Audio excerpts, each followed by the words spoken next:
Le jeudi 12 mai 2022, les élèves de 3e secondaire Humanité générale et technologique de transition option sciences économiques et option sciences sociales de l'Institut Saint-Michel de Neufchâteau ont conjointement pris la direction de la région liégeoise pour une journée sur le terrain. Notre première destination, le centre de tri du groupe Terre à Herstal. Nous avons de nombreuses questions à notre arrivée. Quels circuits empruntent les vêtements collectés? Quelles sont les réalités du marché du textile? Quelles sont les conséquences sociales et environnementales de l'industrie de la mode et de nos habitudes de consommation? Qui profite des dons et comment l'aide est-elle organisée?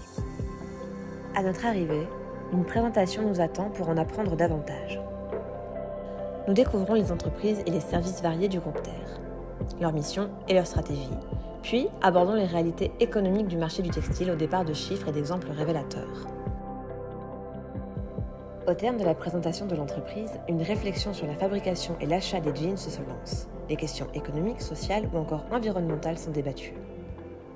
Pour fabriquer un jean, il faut au total 18 composants venus du monde entier qui vont converger vers un même lieu d'assemblage comme ici en Tunisie. Coton du Mali pour la toile, bleu indigo d'Allemagne pour la teinture, cuivre de Namibie pour les boutons, zinc d'Australie pour les rivets, pierre ponce de Turquie pour le délavage et les fermetures éclairs, elles, viennent du Japon. 12 pays en moyenne entrent dans la fabrication d'un jean qui sera ensuite envoyé de la Tunisie vers l'Europe, l'Asie ou encore les États-Unis.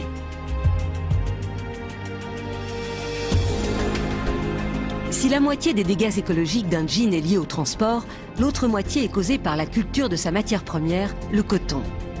Conséquence, pollution et épuisement des sols. En Amérique du Nord, en Chine ou en Inde, les 3 plus gros producteurs mondiaux, la culture du coton est devenue intensive.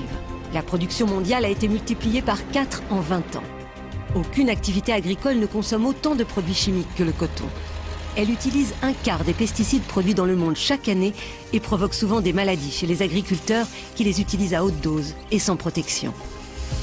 En Europe, ces pesticides sont interdits depuis des années, mais en Inde, ce marché est en pleine expansion. Tout ça pour notre consommation de jeans et de t-shirts.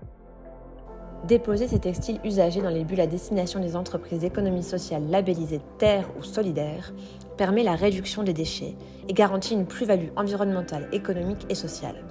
Plus de récup. Près de 36 000 tonnes de textiles sont collectées par Terre chaque année, dont 85% sont revalorisés. Plus d'emplois. 900 personnes au travail en Belgique et 500 en insertion professionnelle dans la filière textile de seconde main. Plus de solidarité. Les bénéfices sont réinvestis dans des projets de solidarité chez nous comme au sud. En route maintenant pour la visite. Nous démarrons par le centre de tri et recyclage des papiers et des cartons.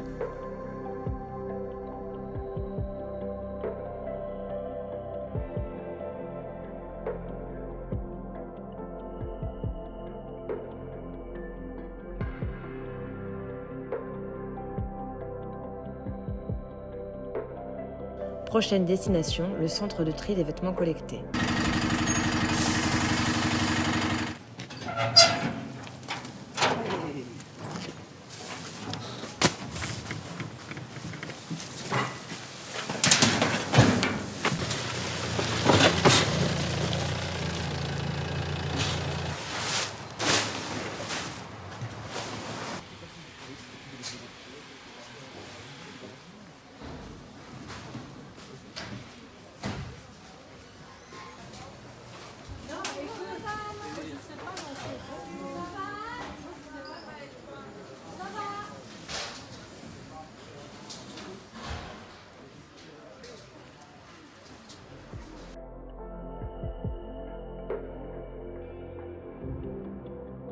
Changement de décor pour notre deuxième visite.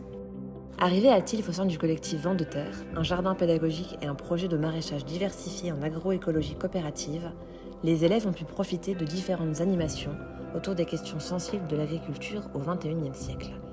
Pesticides, élevage intensif, gaspillage alimentaire, mondialisation ou encore situation de monopole, réfléchir les dérives et penser les solutions. Et puisque les actes sont plus forts que les mots, mettons ensemble la main à la terre et donnons un coup de main pour l'entretien et la mise en place des cultures. Un vrai moment de convivialité et d'apprentissage des réalités du travail agricole.